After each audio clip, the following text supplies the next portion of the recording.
The number of young American adults taking medication for ADHD has nearly doubled. The rates of attention deficit hyperactivity disorder, known as ADHD, are on the rise. We're seeing more and more use of ADHD drugs in general because there's an increased awareness for children that do have problems with attention, and I think parents want to help them to sort of maximize their performance. You received the dreaded phone call, and now you're scratching your head wondering, what do we do with our child? Parents who get brought into the educator's office, they receive the phone call.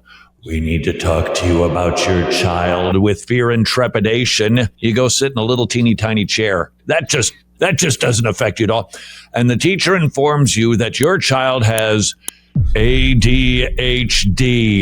And then, amazingly, they open up their drawer and they happen to have business cards. Wow, shocking, where you can go to professionals and experts and doctors so that you can get your child a prescription for SSRIs. What do you do? That story is so common. Dr. Greg Gifford has written a book. It is titled Lies My Therapist Told Me. Greg, I got to tell you something. First of all, the forward alone is worth the price of the book. It's an amazing forward, and the guy tells that very same story. Greg, Could you tell a similar story? We could all probably tell a similar story of our kids being questioned on their capacities as a learning disability or ADHD.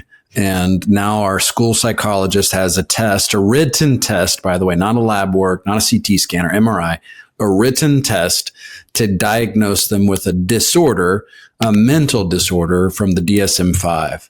So we're in a generation where if your kid's not doing well, sitting in a chair for 6 hours, they must have a disorder, right? Like we should just pause and be like, hey guys, there's a bigger narrative. There's a bigger story going on here. No, they're not sitting well for 6 hours.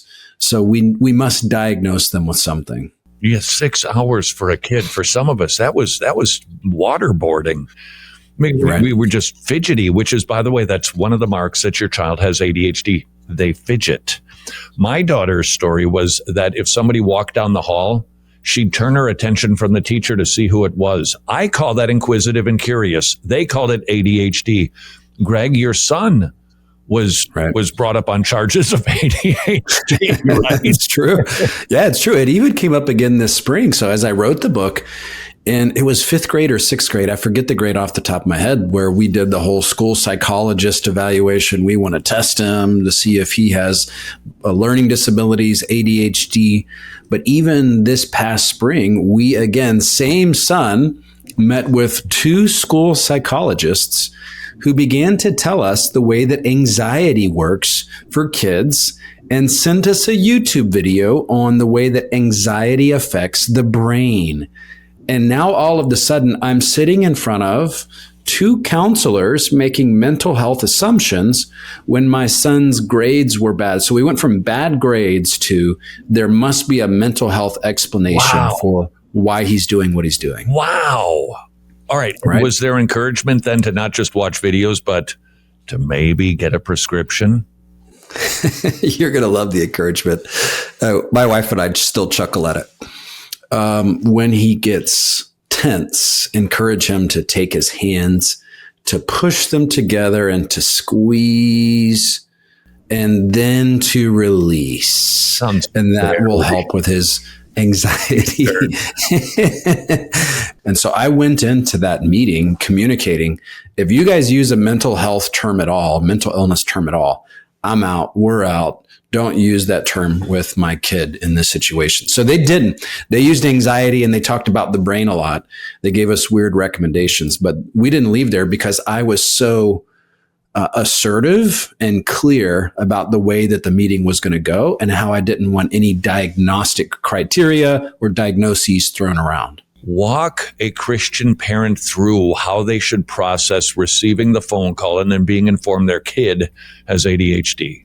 Our kids, first of all, are created differently, and ADHD is a very standardized way of evaluating everyone's giftedness.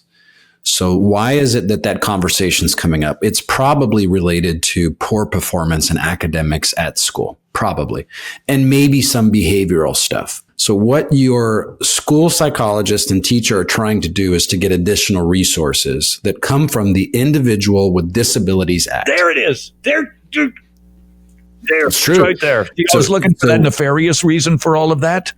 There's money in this. That's right. Thank you. So you have to have a diagnosis to get those resources.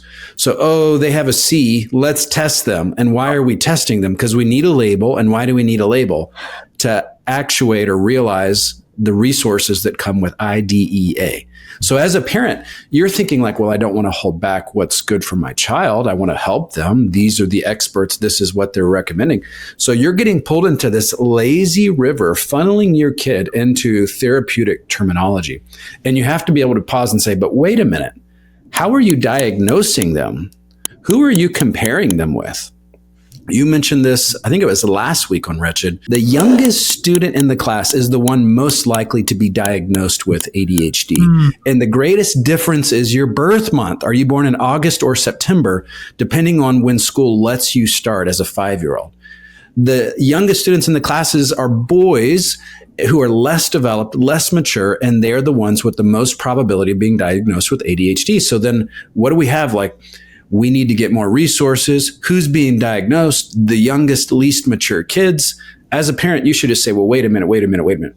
If this is actually a disorder, then let's take them to the medical doctor. Let's do the scans, the tests, the labs, and let's find the physiological problem with them.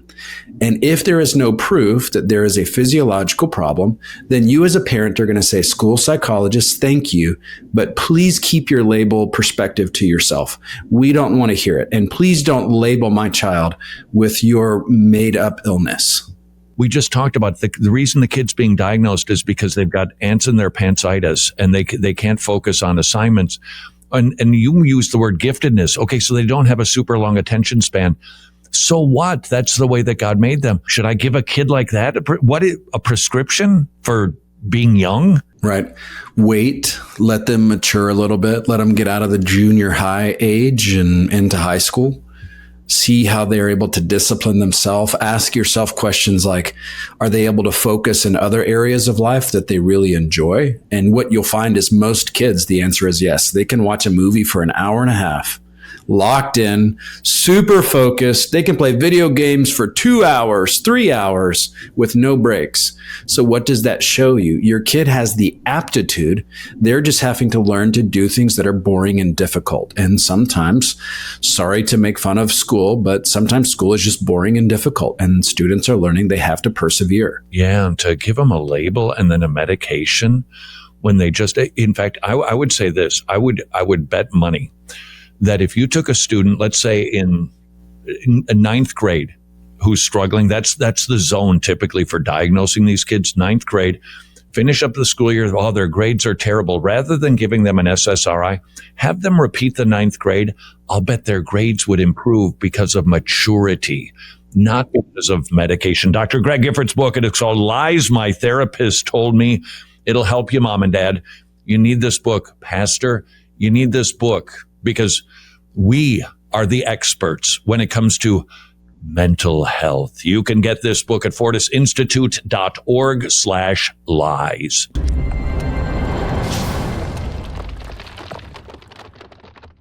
God is blessing Fortis Institute. Thanks to your prayerful financial support, the labor of a lot of godly people at this ministry, we are producing more content, reaching more people, and we have more trusted voices that are creating sound biblical content. And we want to keep this train rolling.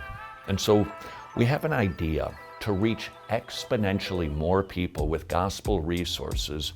We're launching the Truth Unhindered campaign. It's a matching gift campaign. Every dollar you give, it gets doubled. What are we going to do? We're going to close our store. We're going to give all of our resources away. We give away a ton of stuff. We're giving everything away because we don't want finances to be a hindrance to receiving these resources. Second, we're going to market this aggressively around the globe to good, bad, and ugly churches so that they have good Bible resources. Would you join us for the Truth Unhindered campaign? at fortisinstitute.org/donate.